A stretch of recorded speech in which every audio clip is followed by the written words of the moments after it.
Yang satu Pak Maneger Nasution sedang bertugas ke Medan, dan Pak Brigjen Polisi Purnawirawan Ahmadi sedang menjalankan ibadah umroh. Jadi kami hanya bisa hadir 5 orang. Tetapi karena waktu yang mendesak, kita perlu memberikan respon yang cepat terhadap perubahan-perubahan yang terjadi saat ini. Ya, kami berlima yang mewakili 7 orang pimpinan secara keseluruhan ini. Saudara-saudara sekalian, saya akan bacakan saja supaya tidak keliru.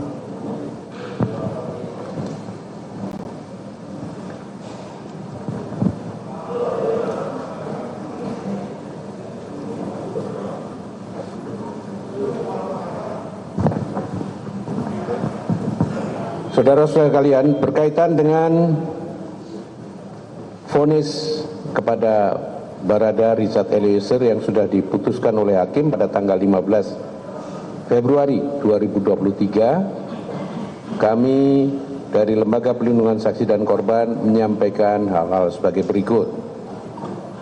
Yang pertama, LPSK menyampaikan apresiasi kepada Majelis Hakim perkara pembunuhan Brigadir Polisi Nofriansah Yosua Huta Barat atau J yang telah menjatuhkan vonis 1 tahun 6 bulan kepada terdakwa Barada Richard Eliezer Pudihang Lumiu atau Barada E, dan vonis itu menunjukkan bahwa Majelis Hakim memahami intisari peran dari kontribusi posisi dari seorang saksi pelaku yang bekerja sama atau justice collaborator yang sering disingkat JC. Hal ini sudah sesuai dengan penghargaan JC yang diatur di dalam Undang-Undang Perlindungan Saksi dan Korban terkait keringanan penjatuhan pidana. Sebagaimana kita tahu, seorang justice kolaborator itu mendapatkan 3 paling tidak. Yang pertama itu perlindungan atau pengamanan, dan ini dilaksanakan oleh LPSK, dan sampai saat ini LPSK sudah memberikan layanan perlindungan tersebut, bahkan sampai nanti ketika perlindungan itu tidak diperlukan lagi. Yang kedua adalah perlakuan khusus. Perlakuan khusus ini diberikan oleh aparat penegak hukum dalam bentuk pemberian pemisahan berkas perkara yang bersangkutan dari para terdakwa yang lain, dan juga pemisahan tempat penahanan. Dan kita harapkan juga sebenarnya tuntutan yang lebih ringan dari para terdakwa yang lain.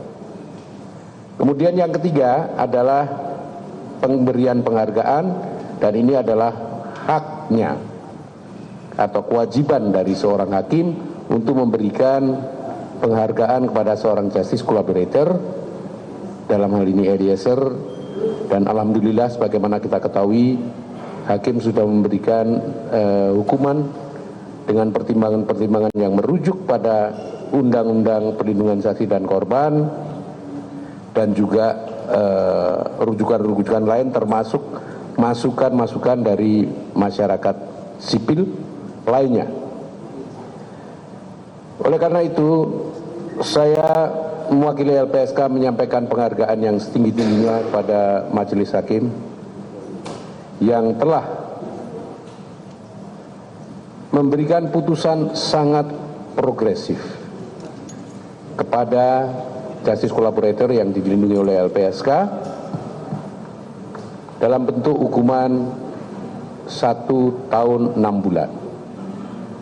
Mengapa saya katakan progresif? Karena ini adalah satu tonggak baru ya di dalam peradilan pidana kita. Yang pertama, hakim jelas-jelas merujuk pada Undang-Undang Perlindungan Saksi dan Korban. Yang kedua, bahwa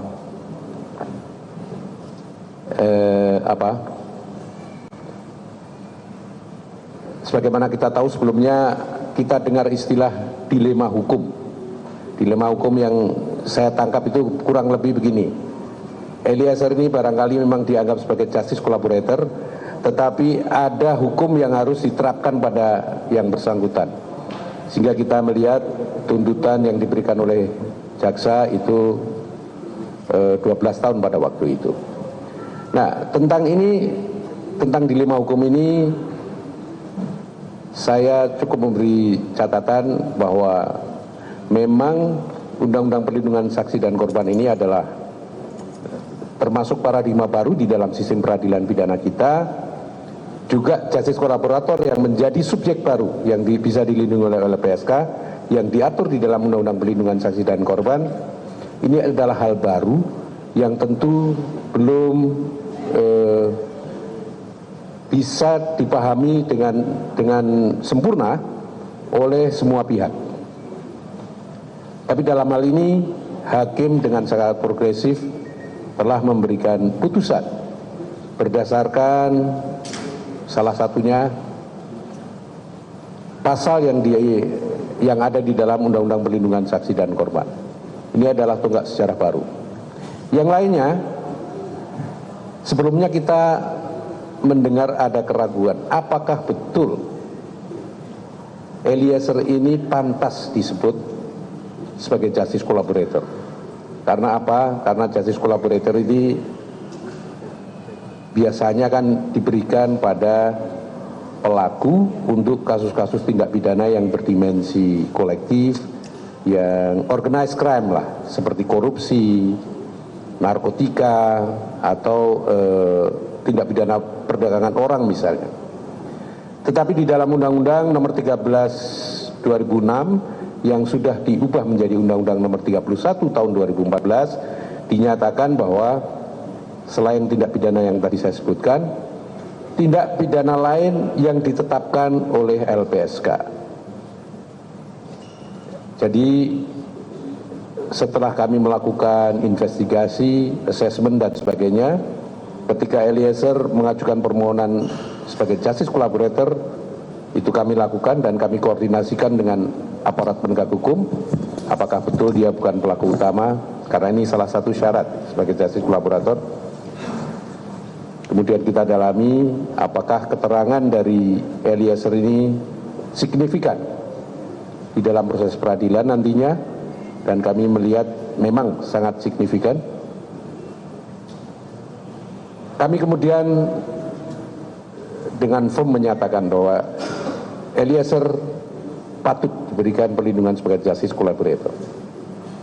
Dan kalau dibandingkan dengan justice collaborator lain yang pernah dilindungi oleh LPSK, saya melihat nilai lebih dari Eliezer ini adalah ketulusannya, kesungguhannya. Dia sangat menyesal dan itu ditunjukkan dengan mengajukan permintaan maaf pada orang tua korban, orang tua Yosua secara tulus, dan kita lihat orang tua korban juga memaafkan secara tulus.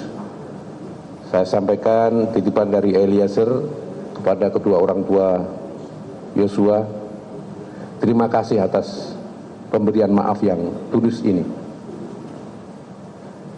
Ini yang kami lihat. Jadi kami kemudian berketetapan untuk melindungi Eliezer ini sebagai justice collaborator. Dan kami merasa tetap on the track untuk bisa memberikan status ini, merekomendasikan status justice collaborator ini baik kepada aparat penegak hukum, dalam hal ini kepolisian dan jaksa, maupun kepada hakim melalui pengadilan. Dan itulah yang akhirnya kita lakukan. Kemudian kita lakukan kewajiban kita memberikan perlindungan pada Eliezer ini.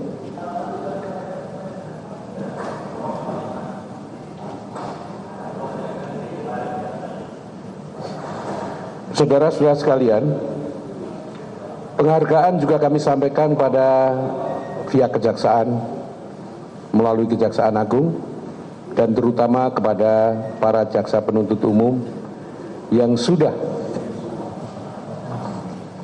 dengan bijaksana kemudian tidak mengajukan banding, dan yang menjadi pertimbangan adalah itu artinya keadilan bagi Eliezer itu sudah tercapai, terutama juga bagi korban atau keluarga korban yang diwakili oleh jaksa. Sebenarnya kepentingannya itu sudah dianggap tercapai, sehingga kemudian jaksa tidak mengajukan banding. Kita sudah melihat bahwa perlakuan terhadap Eliezer ini baik oleh jaksa maupun hakim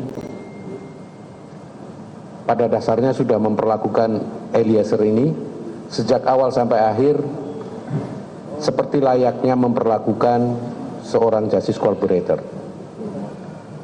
dalam bentuk pemisahan perkara misalnya, dalam bentuk pemisahan tempat penahanan, dan di dalam proses persidangan saudara-saudara juga mengikuti bagaimana jaksa dan hakim menanyakan dan lain sebagainya kepada Eliezer. Dan kita lihat bahwa memang peran Eliezer ini sangat besar sehingga memudahkan jaksa maupun hakim di dalam mengungkap fakta-fakta pengadilan sehingga menghasilkan kesimpulan dan vonis yang diambil oleh hakim.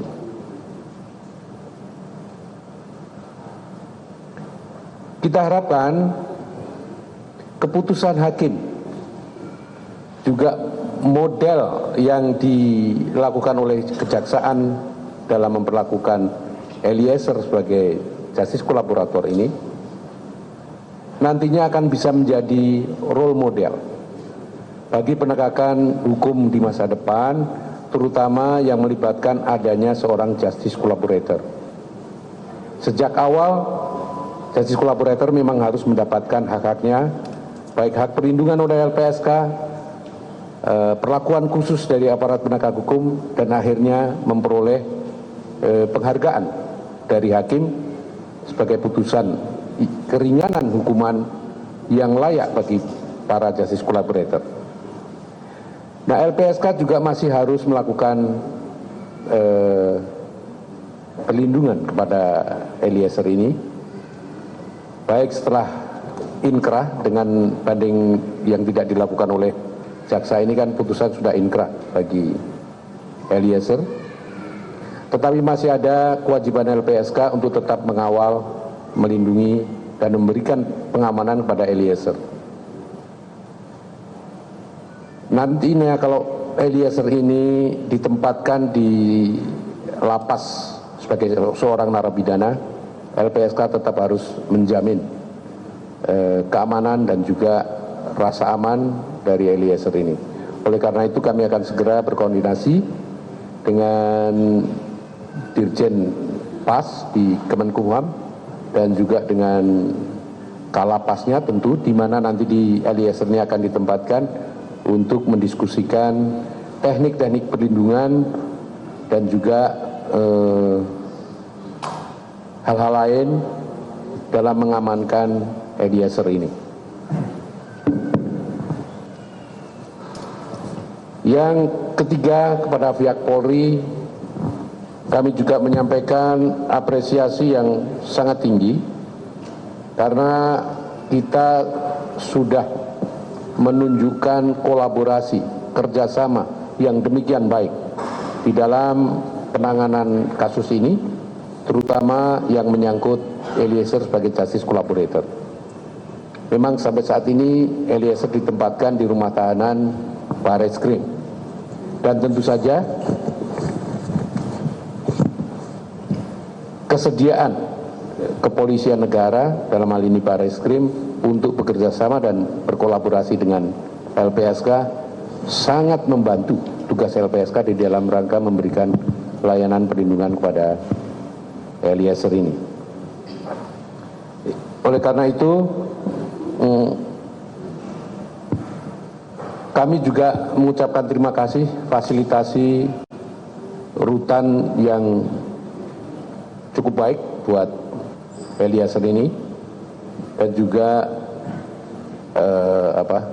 kerjasama pihak rutan Barreskrim dengan LPSK sangat baik, sehingga kami bisa menjalankan tugas-tugas kami dalam pengamanan Eliezer ini juga dengan sangat baik.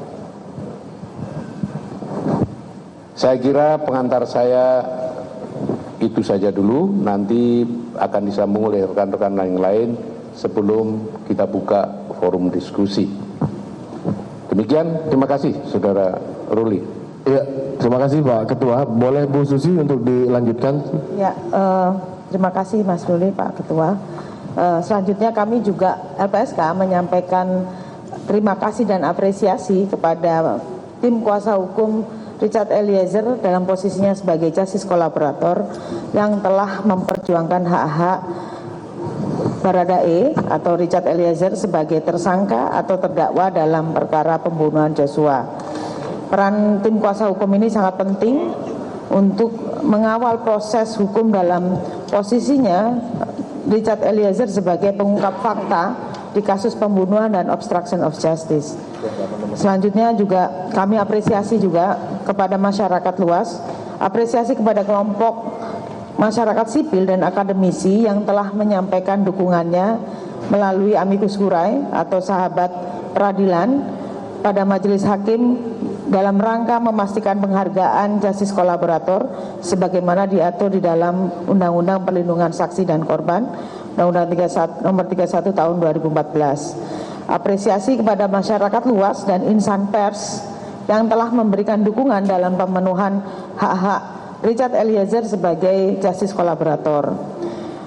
Berikutnya, kami setelah putusan pengadilan kemarin pasca vonis, LPSK akan berkomitmen akan tetap memberikan perlindungan fisik kepada Richard Eliezer, kemudian memberikan juga rehabilitasi psikososial berupa rohaniawan ya, pemenuhan kebutuhan spiritualnya, rehabilitasi medis dan atau psikologis, termasuk pemenuhan hak-haknya, hak-hak narapidana kepada Richard Eliezer sebagai justice kolaborator.